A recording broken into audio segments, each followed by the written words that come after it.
melalui Zoom Meeting dan yang hadir melalui YouTube TV Desa dan TV Kapal Perempuan.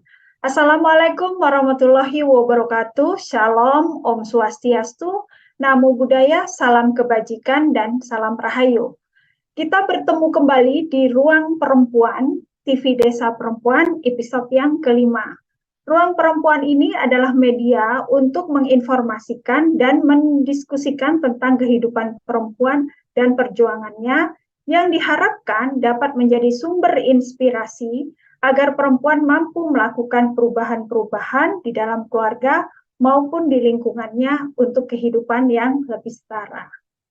Para kerabat TV Perempuan Desa, sampai tanggal 15 Februari nanti, Ruang Perempuan didedikasikan untuk mendukung pengesahan rancangan Undang-Undang Perlindungan Pekerja Rumah Tangga yang sudah diperjuangkan sejak 20 tahun lalu dan digantung di meja DPR selama 17 tahun.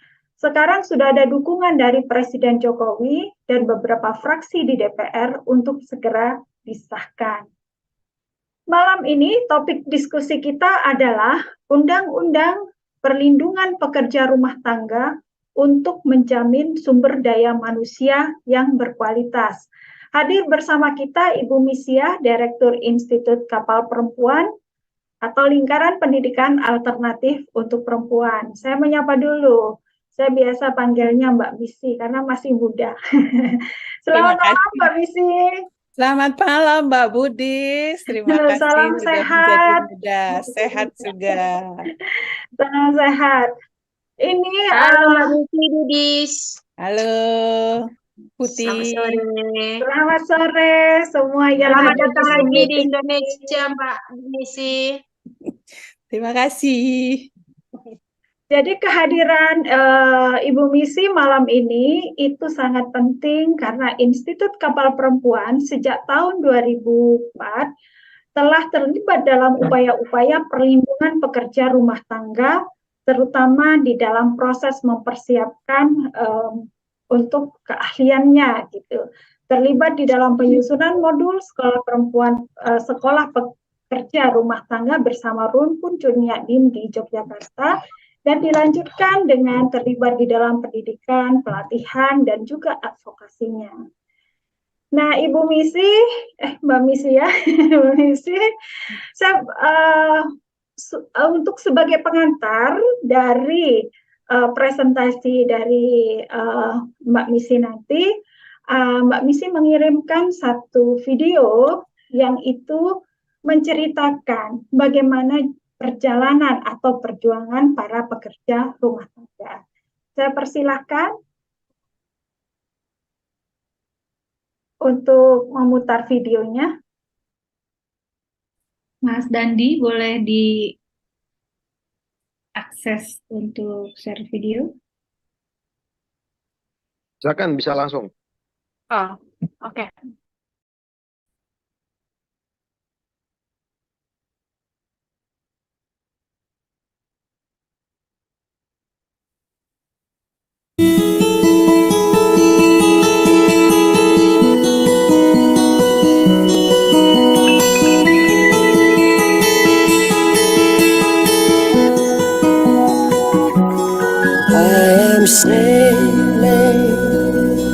I am sailing home again, across the sea. I am sailing stormy waters to be near you, to be free.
terima kasih Aufa.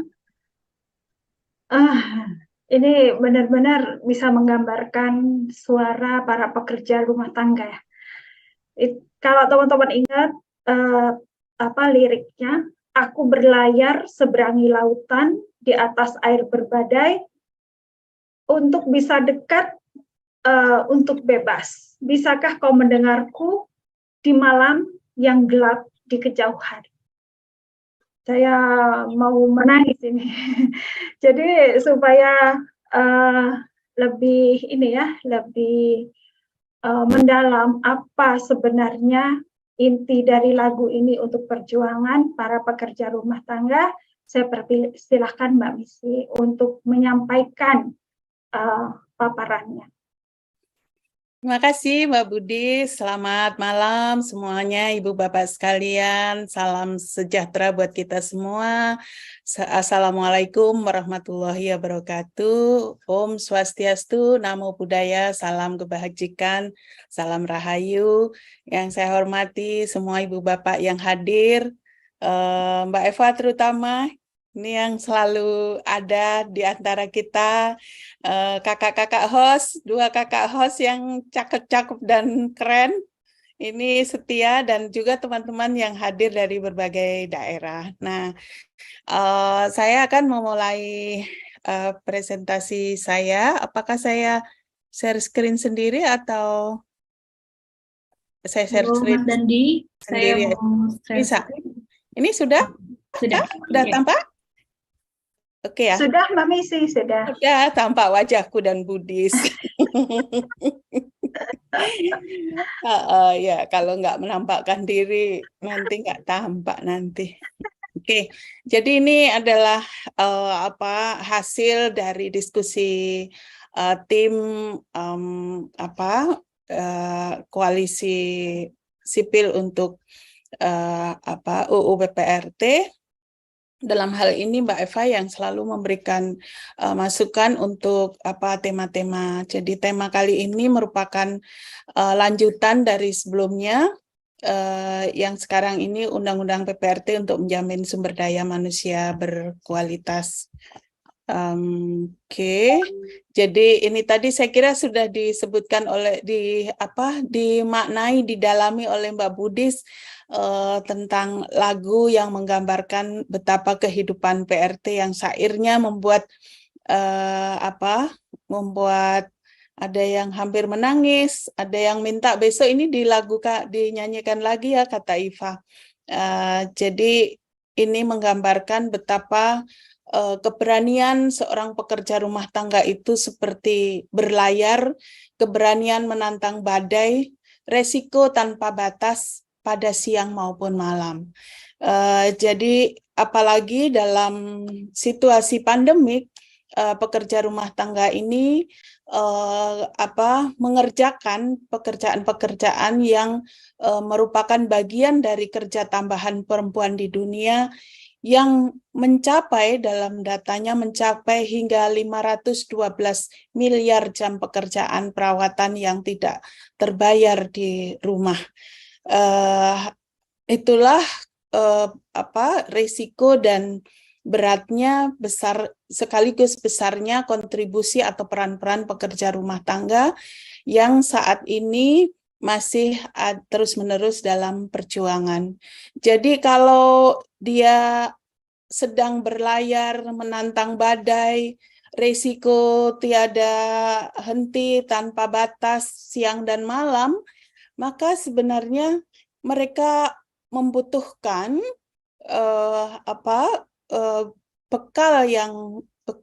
bekalnya ini mulai dari kapal yang kokoh, peralatan yang lengkap, bahan bakar yang cukup, pengamanan yang melindungi, tim yang terlatih, informasi cuaca yang memadai, dan beragam yang lainnya, karena mereka telah bertaruh untuk memberikan hasil tangkapan ikan terbaik, atau telah mempertemukan yang sebelumnya saling berjauhan, saling tidak bisa menjangkau. Dan inilah Undang-Undang Perlindungan Pekerja Rumah Tangga yang memberikan peralatan yang cukup, bahan bakar yang cukup, pengamanan yang baik, yang melindungi, tim yang terlatih, informasi, dan seterusnya. Mengapa demikian dibutuhkan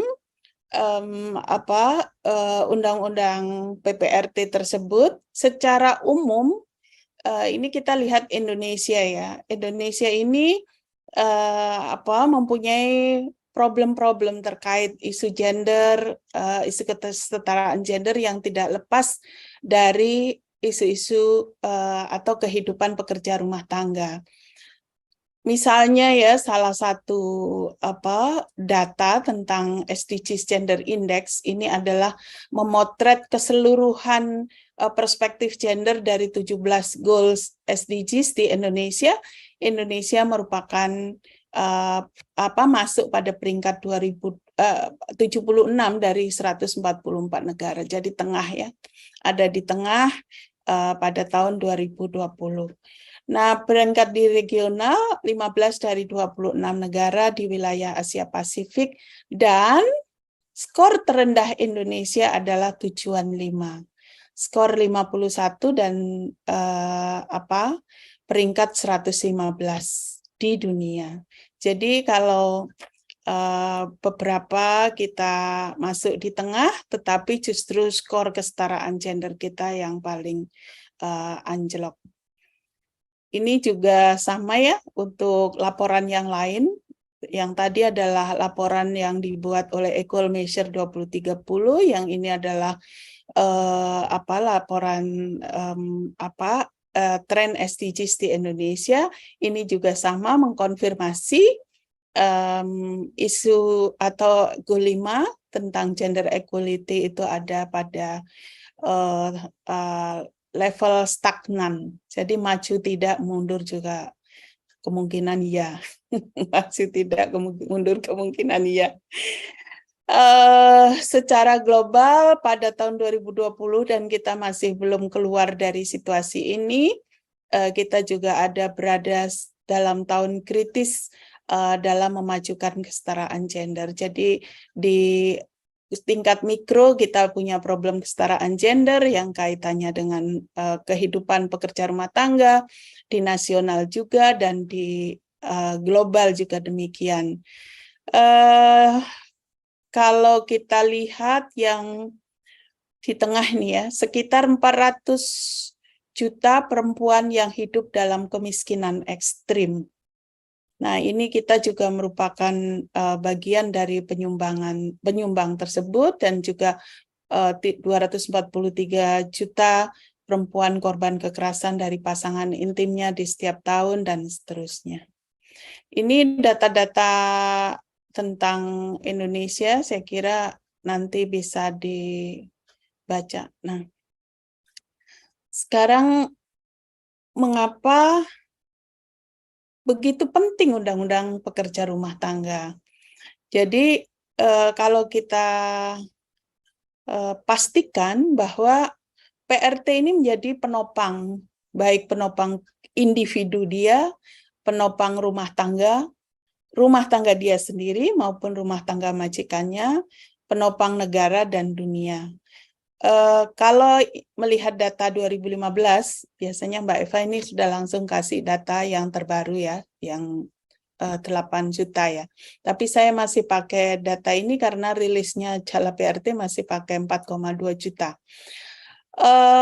Kalau undang-undang PPRT ini disahkan, bagi PRT itu sendiri terhadap dirinya sendiri yang jumlahnya 4,2 juta tersebut, pertama mendapatkan pengakuan sebagai pekerja. Ini merupakan hasil perjuangan yang begitu panjang untuk mendapatkan pengakuan sebagai pekerja, karena pengakuan sebagai pekerja ini akan punya implikasi terhadap penggajian dan seterusnya.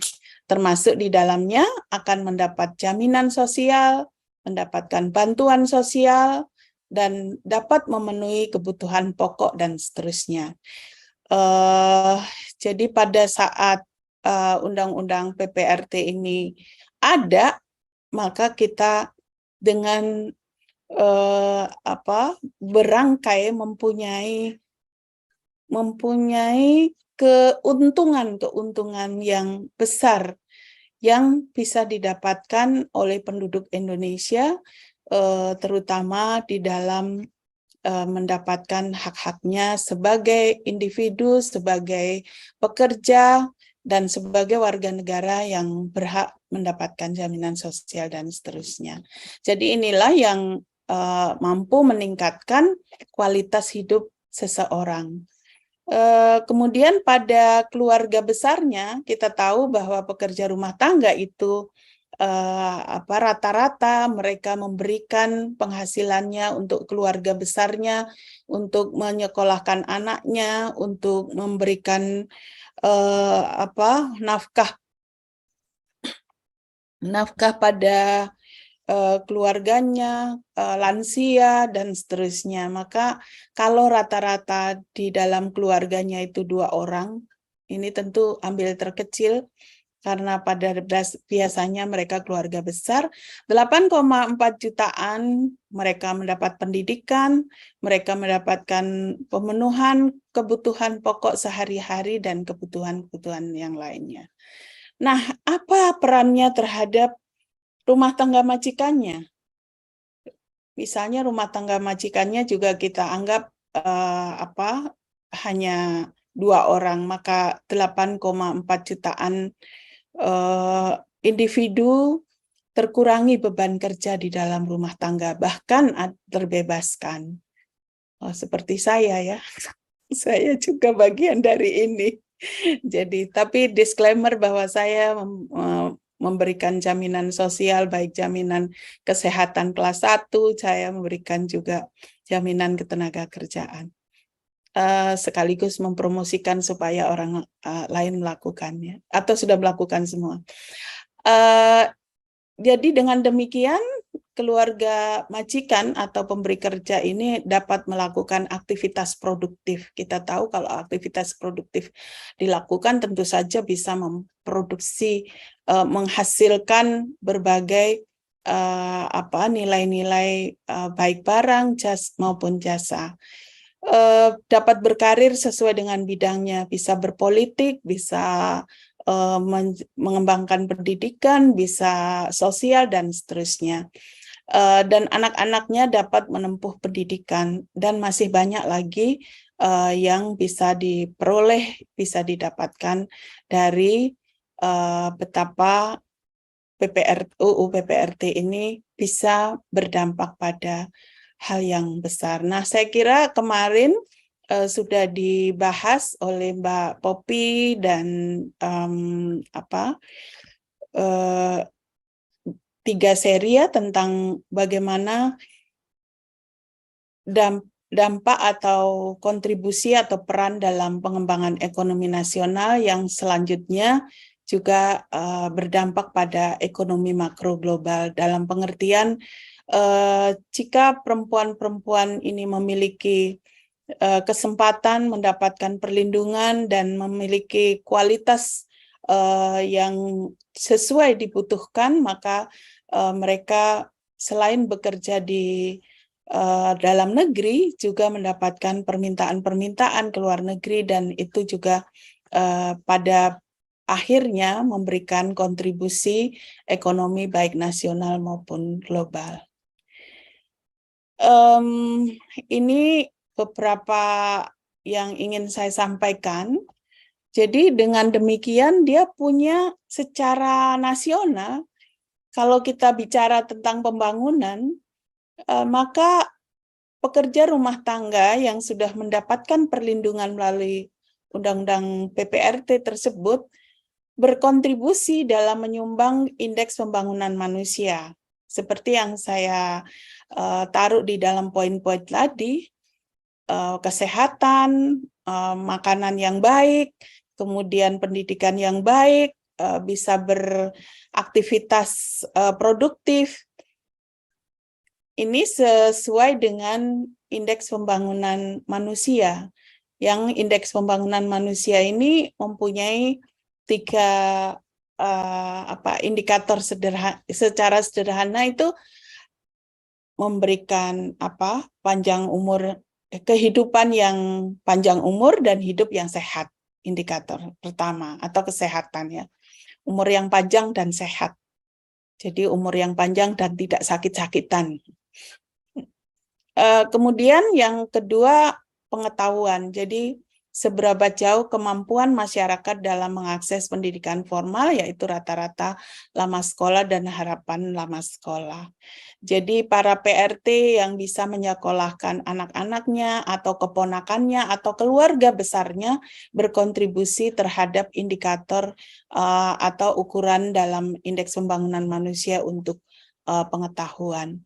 Dan yang ketiga adalah standar hidup layak, tingkat kesejahteraan yang dinikmati oleh penduduk sebagai output kegiatan ekonomi.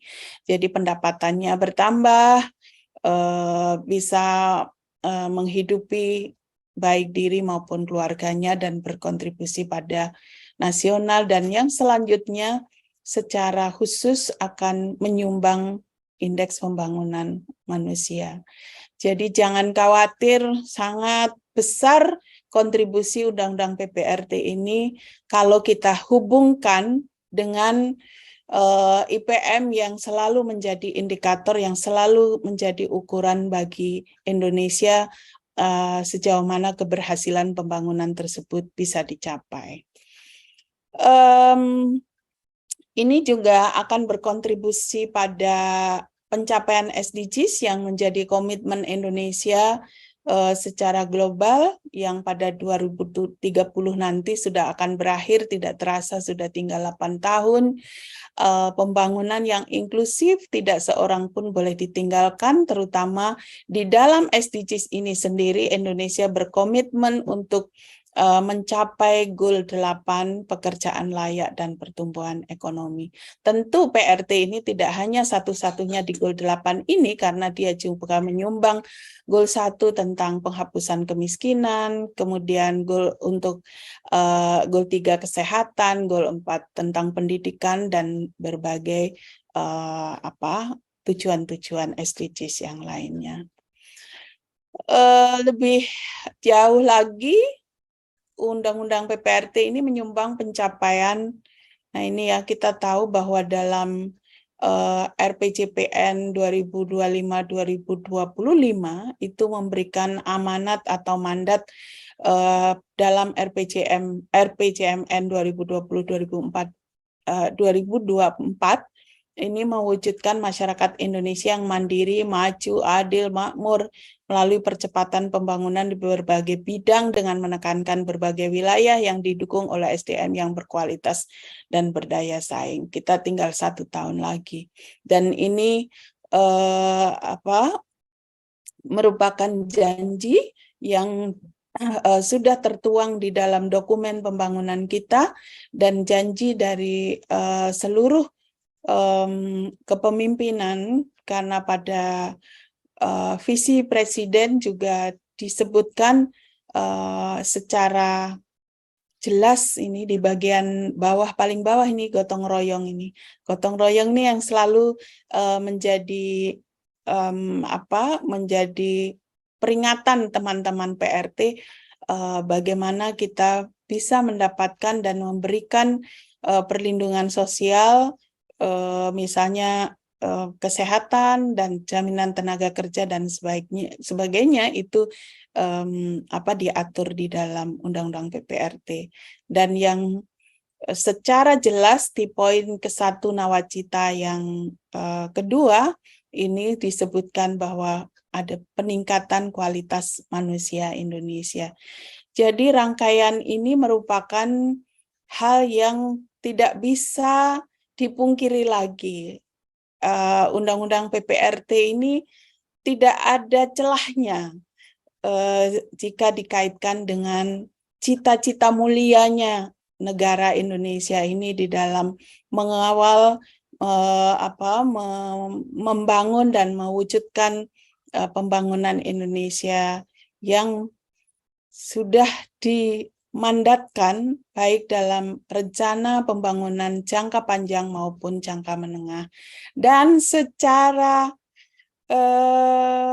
kekinian, secara rancangan yang terbaru, jadi rancangan RKP ya, RKP 2023 itu pada bagian prioritas nasional 3, jadi menyumbang prioritas nasional 3 dalam meningkatkan sumber daya yang berkualitas dan berdaya saing. Dan ini merupakan beberapa bagian yang harus dipenuhi. Ini ada 6 hal ya. Jadi untuk sumber daya berkualitas dan berdaya saing, ini ada aspek kependudukan, pertumbuhan identitas hukum kependudukan, ini kaitannya dengan KTP. Nah, yang kedua inilah perlindungan sosial, baik jaminan sosial maupun bantuan sosial yang nanti yang harus sudah diterima oleh tidak seorang pun ditinggalkan. Jangan sampai 4,2 juta tersebut tidak mendapatkan jamsos dan bansos. Padahal di dalam RKP Rencana Kerja Pemerintah 2023 itu menegaskan betul-betul bahwa perlindungan sosial atau baik jaminan sosial maupun bansos ini harus mencapai keseluruhan. Yang ketiga, layanan dasar kesehatan dan pendidikan, terutama angka kematian ibu, ya ini terkait dengan kesehatan dan seterusnya. Yang terkait dengan pendidikan adalah rata-rata lama sekolah dan harapan lama sekolah. Ini terkait lagi dengan kontribusi atau peran PRT ketika dia mendapatkan upah yang layak, dia bisa menyekolahkan anak-anaknya maupun keponakan-keponakannya. Sumbangan berikutnya adalah sumbangan terhadap kualitas anak, perempuan, pemuda, yang ini biasanya diukur dengan indeks pembangunan anak, indeks pembangunan gender, indeks pembangunan pemuda. Dan secara khusus ketika pengakuan PRT tersebut diberikan, maka dapat membenahi angkatan kerja perempuan yang selama ini selalu ada di bawah karena tidak ada pencatatan perempuan-perempuan yang bekerja di sektor informal itu menjadi angkatan kerja. Yang berikutnya adalah berdampak pada aset produktif rumah tangga miskin dan rentan. Kita tahu bahwa di tahun 2023 ini dalam RKP ini ada upaya untuk mendorong penyebaran atau perluasan aset produktif pada rumah tangga miskin dan rentan, dan itu PRT menjadi salah satu yang harusnya terjangkau dari program ini. Kemudian yang terakhir adalah peningkatan produktivitas dan daya saing. Begitulah teman-teman sekalian, ini adalah pengantar untuk kita bisa mendiskusikan bagaimana undang-undang PPRT tersebut bisa berdampak pada berbagai kehidupan masyarakat, berbagai kehidupan secara individu, sebagai perempuan, sebagai pekerja, sebagai anggota keluarga, sebagai pemberi jasa pada majikan, dan sebagai warga negara Indonesia, serta sebagai warga dunia. Saya ingin menutup dengan lagu ya Mbak Budis, karena tadi dibuka dengan lagu, dan ini akan ditutup dengan lagu, dan lagu ini saya percaya lagu ini adalah lagunya Mbak Puan nanti di dalam memastikan undang-undang PPRT tersebut bisa disahkan. Lagu ini panjang, tetapi saya ingin menyampaikan beberapa saja. Lagu ini namanya Fight Song ya. Mbak Puan ini akan bilang begini: seperti perahu bot kecil di tengah samudera, mengirim ombak besar menjadi gerakan. Seperti satu patah kata mampu membuat hati terbuka.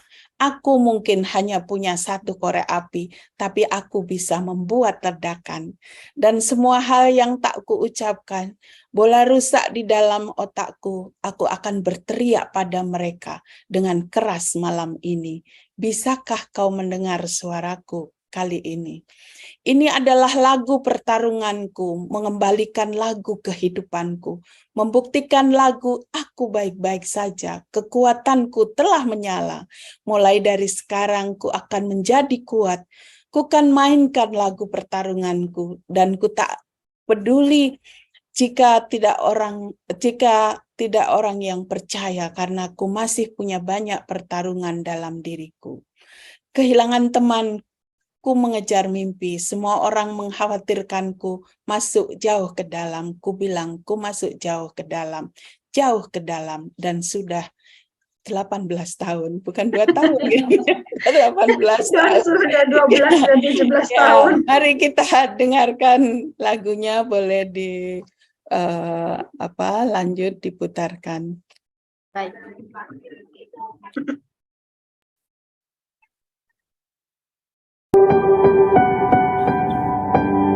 Like a small boat on the ocean, sending big waves into motion.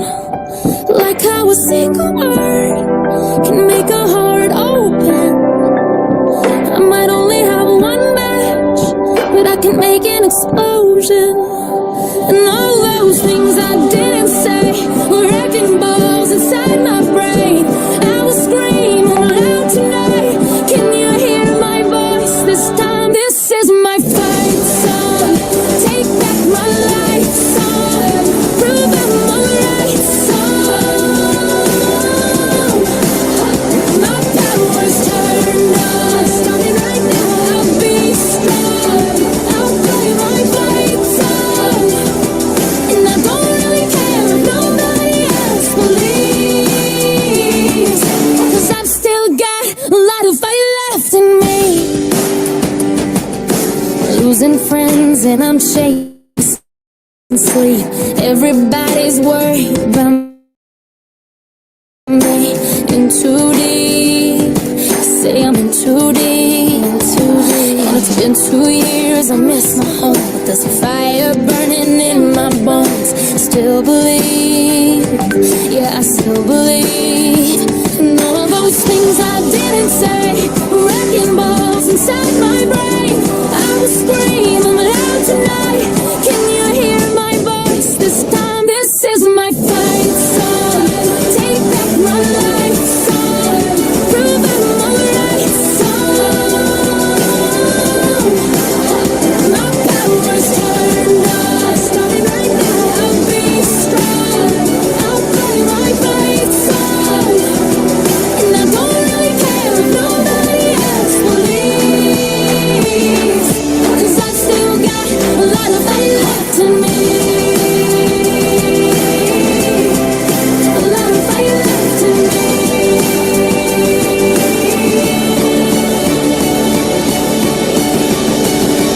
Like a small boat on the ocean, sending big waves into motion. Like how a single word can make a heart open. I might only have one match, but I can make an explosion. This is my fight song. Take back my life song. Prove I'm alright song. My power's turned on. Starting right now, I'll be strong. I'll play my fight song.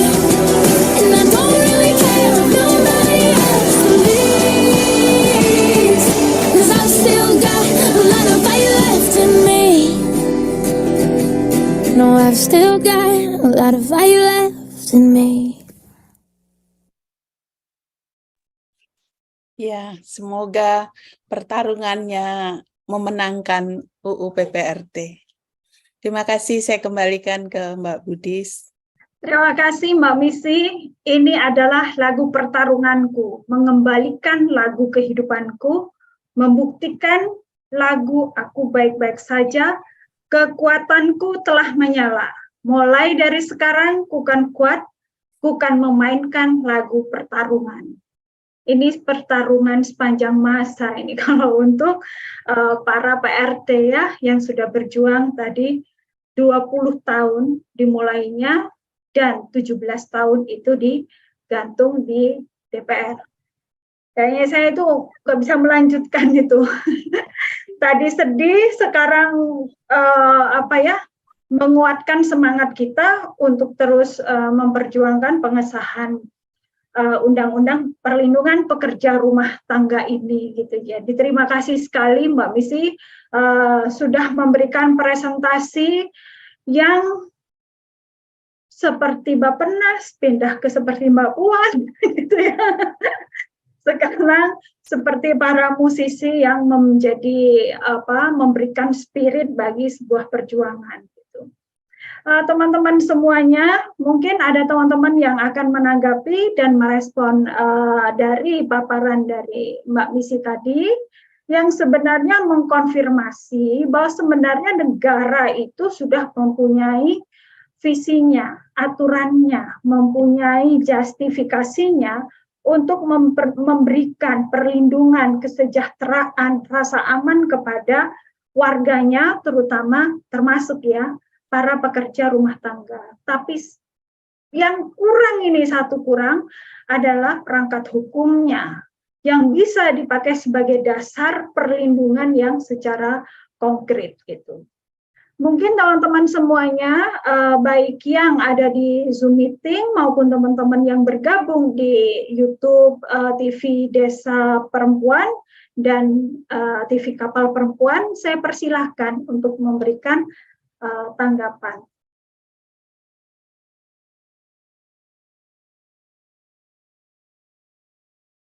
Wajah Mbak Eva biasanya bersemangat, sekarang jadi sayu. Ayo Mbak Eva. Oh enggak, aku semangat banget aku. Ya, aku mau merespon ya bahwa saya kan bandingin ya Filipina dan kita ya. Dan ternyata di Filipina walaupun GDP-nya itu di bawah kita, tapi kesetaraan gendernya kan lebih tinggi dari kita ya. Kesetaraan gendernya itu nomor 2, kita itu nomor 7 loh kalau nggak salah. Jadi kuncinya apa? Karena kesetaraan gender ini kalau dari SDGs kan menyumbang banyak pencapaian yang lain ya. Di 17 goal SDGs itu kuncinya di ini. Kalau nggak salah 10 ya, 10 dari 17 itu disumbang oleh kesetaraan gender itu. Jadi ketika tadi Mbak Missy menjelaskan bahwa nanti akan ada, kalau angka saya 6 juta itu kemudian diorangkan gitu ya, ini kan luas sekali dampaknya, termasuk tadi dalam pencatatan ya, bahwa nanti kesetaraan gender kita terperbaiki. Nah kalau gender indeks kita itu dengan 8 juta itu, saya ngitungnya malah bisa melompat ke ranking mungkin loh, mengalahkan Filipina. Karena 8 juta itu kan banyak banget ya, 6 juta itu. Nah, itu kemudian diakui menjadi itu gender indeks kita itu membaik luar biasa itu. Jadi itu yang mungkin aku kepikiran, wah iya ini angka ini harus dimainkan untuk memperbaiki gender indeks kita di ASEAN terutama. Karena sumbangannya luar biasa 6 juta itu. Mungkin itu ya, saya dapat ide untuk nulis ini nih jadinya. Okay. Terima kasih Mbak Eva. Mbak Eva ini sangat bersetia bersama perjuangan perlindungan pekerja rumah tangga. Jadi Bapak Ibu, teman-teman semuanya, tadi Mbak Missy juga sudah menyampaikan bagaimana jika Undang-Undang Perlindungan Pekerja Rumah Tangga ini disahkan.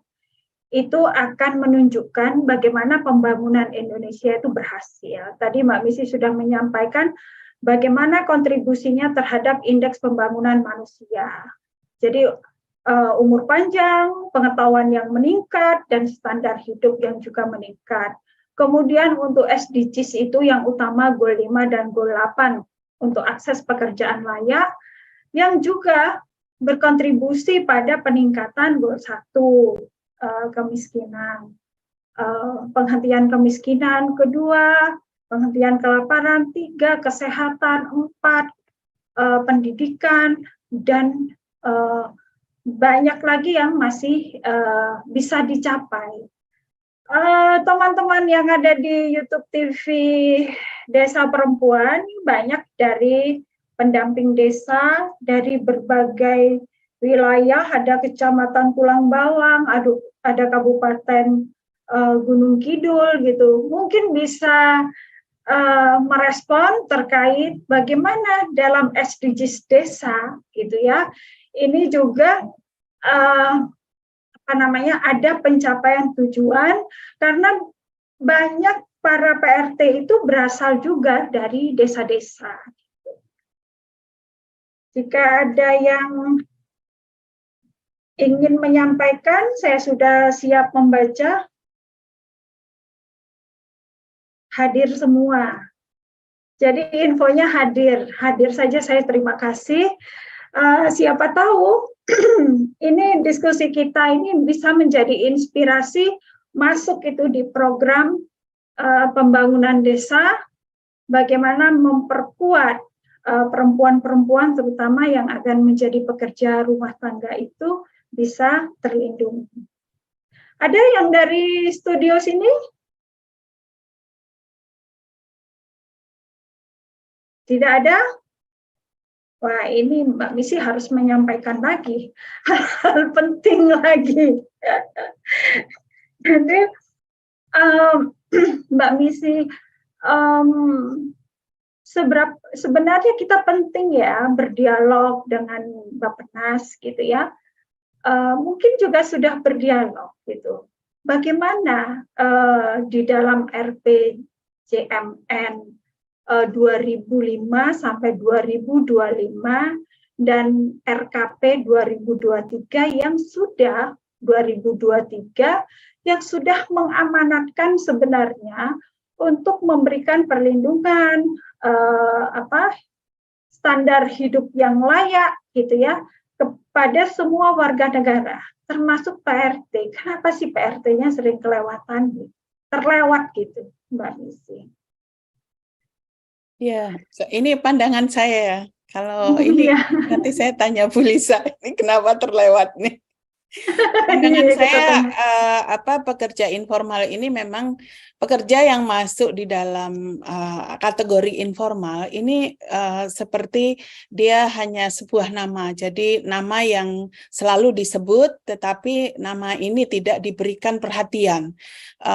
Karena apa? Karena dia dianggap informal. Informal itu ya ada boleh, nggak ada ya boleh gitu. Jadi dianggap tidak menguntungkan. Karena tidak dianggap menguntungkan, maka tidak ada upaya-upaya khusus untuk memberikan jaminan perlindungan sesuai dengan ketenagakerjaan yang disebut sebagai tenaga kerja formal. Jadi kata-kata formal informal ini memang juga menjerumuskan buat pembangunan kita, baik di bidang pekerjaan maupun di bidang pendidikan. Pendidikan kalau disebut informal ya ala kadarnya, namanya juga informal. Pekerja informal juga ala-alai gitu saja, begitu, tidak dibutuhkan upaya khusus. Nah, saya kira perjuangan teman-teman PRT untuk mengangkat ini sebagai pekerja yang diformalkan itu merupakan langkah strategis, dan kalau pemerintah itu, negara kita memberikan undang-undang memformalkan pekerja rumah tangga, ini satu tahap itu mulai akan merubah banyak aspek. Jadi aspek dari ketenaga kerjaannya berubah, dan juga aspek budaya masyarakat yang semula merendahkan itu juga mulai berubah. Jadi banyak baik yang di bidang ketenaga kerjaan berubah, kemudian di bidang budaya berubah, dan juga relasi-relasi sosial dan perlakuan-perlakuan itu juga mulai berubah, termasuk di dalamnya mulai berhati-hati di dalam perlakuan yang mengandung kekerasan terhadap tenaga kerja. Terima kasih Mbak Misi. Ini turunannya ya konsep gender. Kalau pekerjaan di dalam rumah tangga nggak berharga gitu. Jadi pekerjaan-pekerjaan yang dilakukan oleh PRT karena di sektor rumah tangga menjadi tidak menjadi penting. Padahal kontribusinya sudah disampaikan oleh Mbak Poppy Ismailina dan Ibu Vivi Alatas ya, bagaimana kontribusi terhadap perekonomian negara gitu. Terus kemudian formal dan tidak formal, dan penyebutan pekerja dan pembantu gitu. Jadi masyarakat kita masih banyak yang menyebut pembantu dan asisten gitu ya. Padahal kita sudah mengkampanyekan namanya adalah pekerja gitu. Kalau pembantu ya namanya membantu ya Mbak Misi ya, boleh dihargai, boleh nggak dihargai, boleh digaji, boleh enggak gitu. Tapi kalau pekerja harus harus ada hak dan kewajiban, ada tanggung jawab antara yang memberi kerja dan yang mendapatkan pekerjaan. Ini ada pertanyaan dari Ibu Ririn dari YouTube. Mbak Misi, apa yang masih ditakutkan sebenarnya dengan rancangan RUU PPRT selama 20 tahun mangkrak, dan jika disahkan sejauh mana berdampak juga pada PRT yang bekerja di luar negeri atau pekerja migran? Bisa boleh calling di sebelahnya, tetangga sebelahnya. Calling sebelah. Ya, silakan Mbak Misi. Terima kasih Mbak Ririn. Ya, Mbak Ririn, terima kasih. Jadi kalau yang takut adalah yang biasa melanggar. Jadi kalau nggak melanggar dia nggak takut. Melanggar apa? Melanggar hak-hak pekerjanya. Kalau dia biasa mempekerjakan dengan jam kerja yang tanpa batas, biasa memperlakukan pekerjaan dengan upah yang ala kadarnya, yang tidak memenuhi kesehatan dan tidak memberikan keleluasaan kepada PRT-nya, ya mereka itulah yang takut gitu. Ketika orang sudah tahu hak-hak pekerja baik formal maupun informal, itu mereka tidak akan takut saya kira, karena undang-undang ini pun juga undang-undang yang sangat administratif, undang-undang yang tidak segarang undang-undang TPKS gitu ya. Kalau dibanding dengan undang-undang TPKS tuh paling cuma 10%-nya itu garangnya itu. Kalau TPKS garang sekali nih. Jadi undang-undang yang sifatnya sangat manusiawi, sangat kemanusiaan yang dituntut itu. Nah, kalau seandainya ini diundangkan, tentu sangat berdampak pada pekerja migran, karena selama ini pekerja migran kita juga mendapatkan perlakuan buruk dengan mengatakan bahwa negaramu juga nggak melindungi kok pekerja rumah tangga, kok aku suruh melindungi. Enak sekali minta perlindungan kepada negara lain, sementara negaranya sendiri tidak konsisten. Jadi itu yang menjadi pertempuran ya, pertarungan, sehingga ketika Indonesia mengundangkan ini, maka kita punya nyali. Indonesia punya muka, Indonesia punya nyali yang besar mengatakan kepada negara-negara lain bahwa pekerja rumah tangga yang berasal dari Indonesia berhak mendapatkan perlindungan dan Anda harus melindungi. Gitu. Ya, terima kasih Mbak Misi. Jadi ini Bapak Ibu, teman-teman semuanya ya. Jadi perlindungannya menjadi berkembang gitu ya, dari pekerja rumah tangga di dalam negeri, dan akan berkontribusi juga pada perlindungan para pekerja di luar negeri.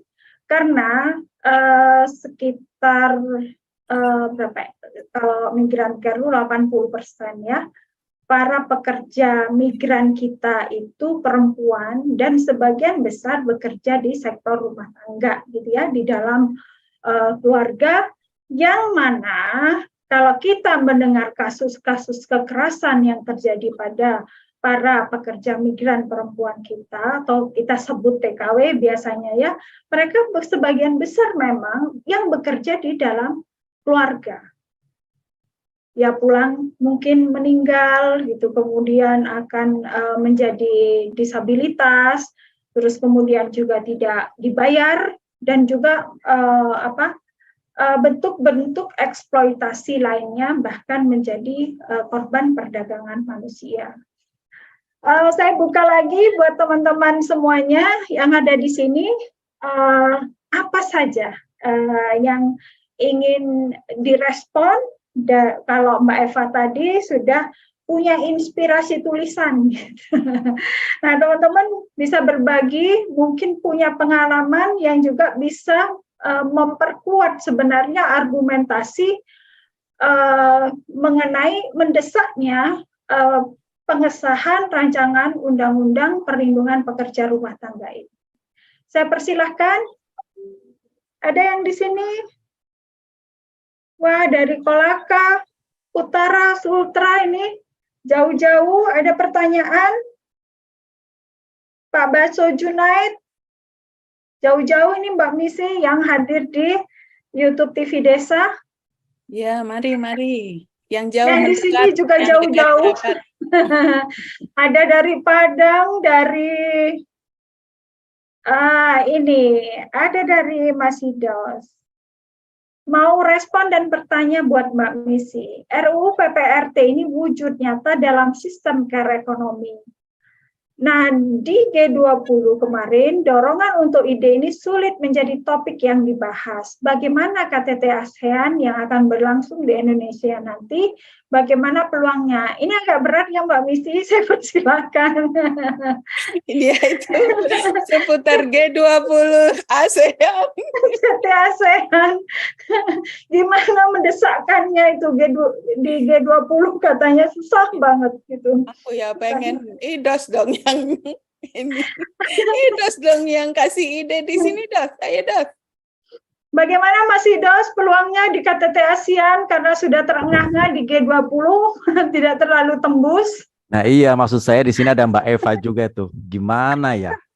Ini di G20 kita sudah masuk di policy paper civil society juga sudah ada di situ. Kita udah capek-capek, tapi tetap tidak jadi bahan diskusi di kepala negara itu. Jadi kayaknya yaitu ekonomi care begini ini kayaknya belum jadi, yang tadi masih dianggapnya informal kelihatannya Mbak Misi. Di kepala negara itu belum jadi topik negara-negara maju itu. Nah ini di KTT ASEAN juga saya nggak tahu. Padahal ini kan ASEAN ini kan dekat dan ini kan banyak sekali topik ini menjadi bahan. Migran care berkali-kali juga tentang migrannya gimana. Nah menurut saya harusnya nih kita lebih keras dalam konteks ASEAN juga. Di dalam negara oke, tapi kayaknya perlu berbagi tugas nih. Bagaimana nih ekonomi kepengasuhan dan wujud nyatanya kan undang-undang RUU PPRT ini itu konkret banget itu sebenarnya. Konkret ekonomi, care ekonomi itu wujud nyatanya itu undang-undang PPRT ini. Tapi kayaknya di tingkat ASEAN aku nggak tahu ya, sayup-sayup kelihatannya. Nggak ngerti juga gimana, makanya aku pengen bertanya aja ini, mungkin jadi bahan diskusi kita. Levelnya mungkin ke regional juga, tidak hanya di Indonesia. Itu sih. Iya, terima kasih Mas Idos. Jadi mungkin ini bisa dijawab juga bersama teman-teman yang lain, juga Mbak Eva gitu ya. Saya itu begini Mbak Misi, apakah gitu ya tidak bisa diterima atau naik ya misalnya di dalam G20 itu karena punya tanggung jawab yang besar gitu, karena berkaitan dengan human trafficking gitu. Apakah mungkin seperti itu? Aku dari yang gampang dulu ya. Kayak kalau jawabnya gampang-gampang aja, yang susah saya kasih Mbak Eva nanti. Yang gampang itu misalnya SDGs ya, Indonesia ini. SDGs itu salah satu indikator yang di Go5 itu adalah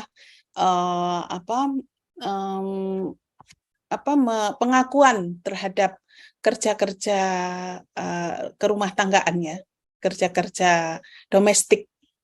Dan itu di Indonesia itu belum ada indikatornya, dan Indonesia belum memasukkan sebagai indikator pencapaian. Jadi itu dilewati gitu ya. Yang dimasukkan itu ya penghapusan kekerasan, kemudian kesetaraan gender, kesehatan. Yang bagian ini dilewati.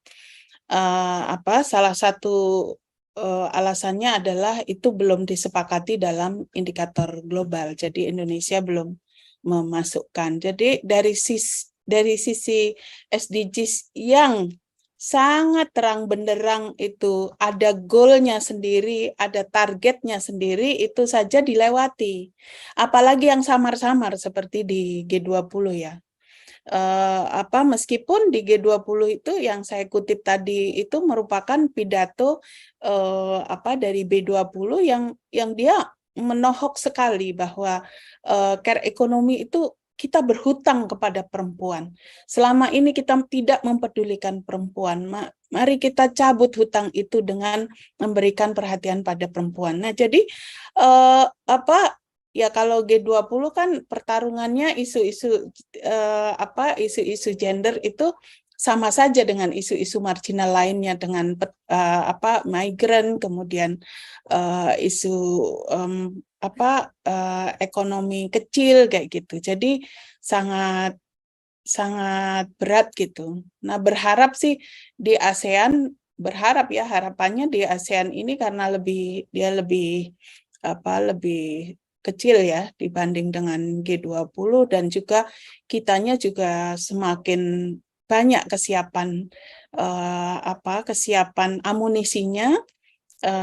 Itu kalau kita mengusung bersama-sama melalui Undang-Undang PPRT ini sebagai satu wujud konkret, biasanya kalau ada wujud konkret orang itu kebayang, nggak hanya penjelasan deskripsi, tapi benar-benar ada ini Undang-Undang PPRT ini mengapa dia dibutuhkan, ada problem apa, kemudian dampaknya apa pada negara maupun dunia. Saya kira kita perlu membuat satu gerakan bersama ya di koalisi sipil untuk UU PPRT ini. Saya kira bisa masuk ke ranah ASEAN. Dan juga SDGs, kita sudah mestinya memberikan evaluasi pada pencapaian SDGs dan isu-isu apa yang kaitannya tentang isu-isu gender yang marginal itu yang tidak di-cover di dalam perjalanan SDGs di Indonesia. Itu jawaban saya, tentu tidak menjawab ya Dos, tapi memberikan gambaran saja. Terima kasih Mbak Misi, terima kasih Mas Hidos untuk pertanyaannya. Mbak Eva mau menambahkan kecurigaan saya? Ini perjuangan feminisme sejak ada ya, bagaimana memberikan valuasi care ekonomi itu untuk kemudian dimonetarisasi ke dalam penghitungan GNP kita. Dan kalau kita melihat kepemimpinan Indonesia di ASEAN tuh harusnya kita bisa olah ya untuk kemudian memasukkan indikator ini, karena sudah menjadi komitmen moral, tapi kemudian mungkin itu tidak ada yang mengawal untuk menjadi komitmen politik.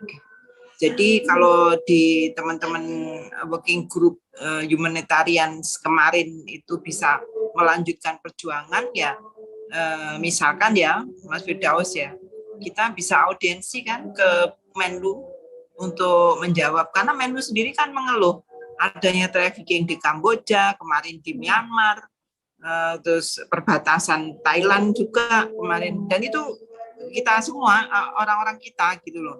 Jadi kalau kemudian kita tetap mengabaikan sektor yang disagregasi disebut sebagai sektor informal, tapi dampaknya cukup membuat kita pusing, ya harusnya dirangkul sekalian kan. Kalau soal kemanusiaan itu ketika kesulitan dan tidak ada di mainstream ilmu ekonomi karena maunya growth terus, kan bukan berarti kemudian kita inggati, kita ngeles gitu kan, enggak. Ya memang ini persoalannya harus dimasukkan ke dalam mainstream, didorong. Seperti KDRT dulu kan kita juga di vonis ya, ini urusan privat, tapi sekarang kan bisa. Nah, di ekonomi juga demikian ya, dulu kan pro budget itu ditolak-tolak gitu kan, tapi kemudian bisa menjadi andalan di World Bank yang dulunya menolak. Jadi semua bisa diubah ya, jadi mungkin mesti ada roadmap serius nih dari kita semua ya,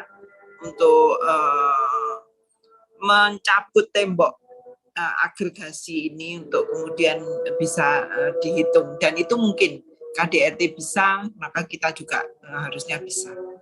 Mungkin itu Mbak. Ini ijtihad kita yang berikutnya di policy betul, making. Pak. Betul Mbak, ini adalah lagu pertarunganku Mbak, mengembalikan lagu kehidupanku katanya. Kekuatanku telah menyala selamanya itu Mbak Eva. Itu dari lagu tadi ya. Ada lagi, ada pertanyaan satu lagi Mbak Misi, ini yang terakhir karena waktunya sudah sudah selesai. Nanti kita akan sedikit sebenarnya untuk menayangkan video-video kampanye pengesahan rancangan Undang-Undang Perlindungan Pekerja Rumah Tangga. Ini dari jauh Mbak Misi, dari Kupang, Nusa Tenggara Timur, apa yang menjadi substansi bagi DPR untuk menunda ataupun melewati RUU PPRT, padahal sudah menjadi fakta bahwa pengesahan rancangan Undang-Undang PPRT tidak saja melindungi perempuan, tapi juga mengawal kesetaraan gender, dan juga sebenarnya pencapaian pembangunan di Indonesia ya. Silakan Mbak Misi. Kalau per-DPR-an boleh help-help Mbak Eva ya. Ayo help-help Mbak Eva. Jadi isunya yang disoal itu karena di dalam draft, ini versi PDIP ya, di dalam draft itu ada 2 klausul. Satu tentang pidana. Ini PDIP belum setuju. Kemudian yang kedua berkaitan dengan sosial budaya. Sosial budaya itu ditakutkan nanti praktek-praktek yang selama ini menjadi modal sosial, misalkan ada saudara famili yang numpang hidup di situ, dan kemudian juga ada santri yang ngenger ya istilahnya di situ, dan seterusnya. Itu bagaimana potensinya, apakah nanti harus diberlakukan seperti itu. Sebetulnya kalau dilihat di definisi mereka nggak menjadi sasaran gitu, tapi karena kekhawatiran. Mudah-mudahan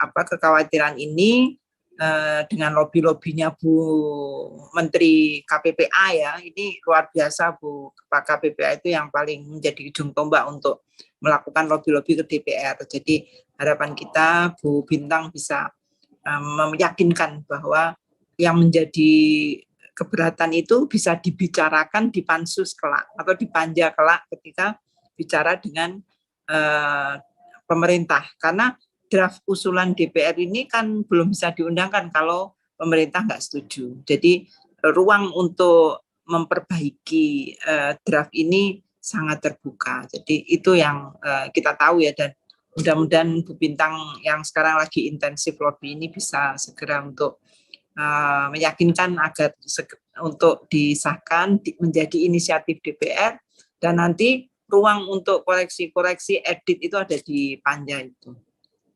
Mungkin itu Mbak. Ya. Terima kasih Mbak Eva.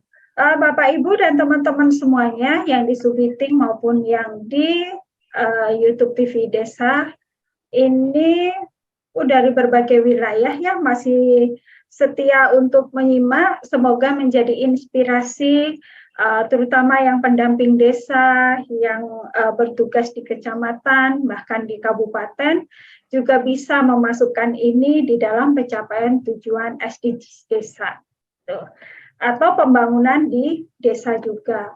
Sebagaimana diskusi kita tadi, bagaimana RUU PPRT ini akan berkontribusi pada pencapaian pembangunan.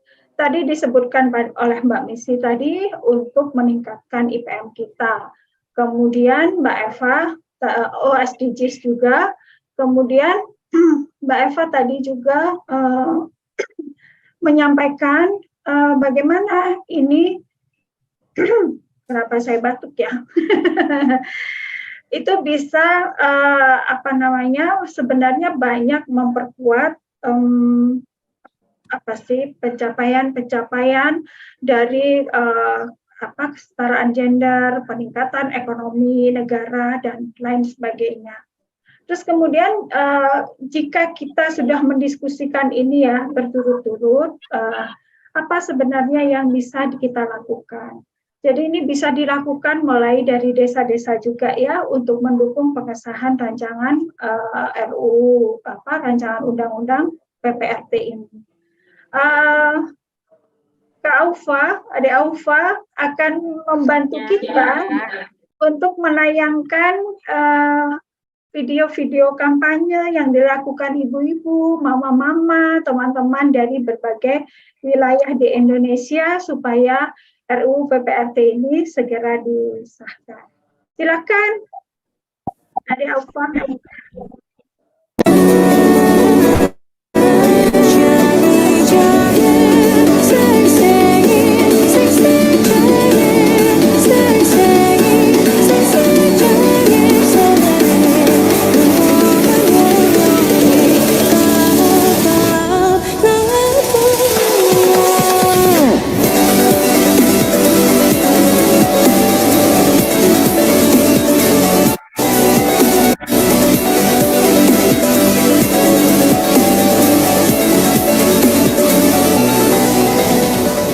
Bali Sruti mendukung Presiden Joko Widodo untuk DPR RI agar segera mengesahkan rancangan undang-undang perlindungan pekerja rumah tangga.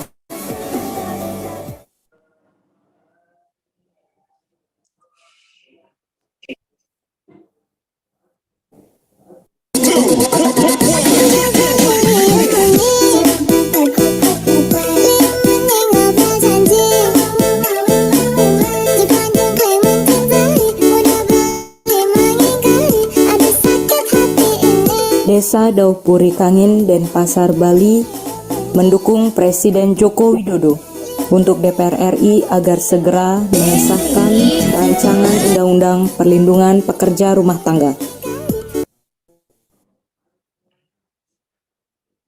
Terima kasih. Terima kasih. Bapak Ibu. Oh, masih ada? Oh, iya, silakan. Ayah sensasi, perempuan banyak muda, anak banyak juga, jalan tutup mata, uang dan ringgit, anak tak heran lah, ente tutup mata, anak tentu jalan, marilah. Hilang. Oh, dari mana tadi terakhir? Dari Morotai? Dari Bandung. Serang. Oh, dari Serang. Jadi ada dari Morotai, nanti lain kali kita tampilkan lagi. Saya menutup acara ini dengan mengucapkan terima kasih kepada narasumber kita, Mbak Misia dari Institut Kapal Perempuan, dan juga narasumber yang selalu hadir, mendukung dan berjuang di balik bukan di balik layar ya, di luar dari diskusi kita ini, Mbak Eva Kusuma Sundari dan seluruh teman-teman semuanya. Terima kasih juga kepada TV Desa Perempuan. Terakhir saya mengucapkan wassalamualaikum warahmatullahi wabarakatuh. Shalom, Om, Santi, Santi, Santi, Om. Namo Buddhaya, salam kebajikan, rahayu, rahayu, rahayu. Sehat semua untuk teman-teman semua. Terima kasih Budi, terima kasih. Terima kasih. Terima kasih Aufa semua. Terima kasih Mbak Indri, Mbak Aufa.